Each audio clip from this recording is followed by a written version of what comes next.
ভারতের পশ্চিমবঙ্গের মুখ্যমন্ত্রী মমতা বন্দ্যোপাধ্যায় বলেছেন, বাংলাদেশকে আমরা ভালোবাসি, তারাও আমাদের ভালোবাসেন। আমাদের ভাষা, সাহিত্য, সংস্কৃতি ও পোশাক এক। ধর্মের নামে বিভেদ যেন আমাদের উপর প্রভাব না ফেলে। বৃহস্পতিবার ঝাড়খণ্ডের মুখ্যমন্ত্রী হেমন্ত সোরেনের শপথ গ্রহণ অনুষ্ঠান থেকে ফিরে কলকাতা বিমানবন্দরে সাংবাদিকদের এসব কথা বলেন মমতা। বাংলাদেশের সংখ্যালঘুদের উপর অত্যাচার অভিযোগ নিয়ে মমতা বলেন, বাংলাদেশের সাম্প্রতিক ঘটনাগুলো অত্যন্ত দুঃখজনক। বহু মানুষ মারা গেছেন, এখনো নির্যাতনের শিকার হচ্ছেন। কোন ধর্মের মানুষের উপর অত্যাচার সমর্থন করি না।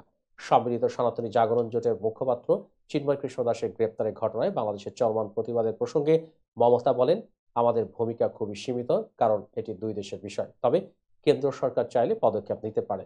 ধর্মীয় সম্প্রীতি আহ্বান জানিয়ে মমতা বলেন, আমরা চাই মন্দির, মসজিদ, গির্জা, গুরুদুয়ারা সবই থাকবে।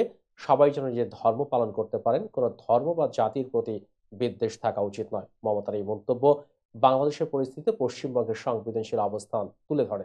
তিনি বলেন, আমাদের ঐক্য বজায় রাখতে হবে। আমাদের বার্তা স্পষ্ট, অত্যাচার আমরা সমর্থন করি না।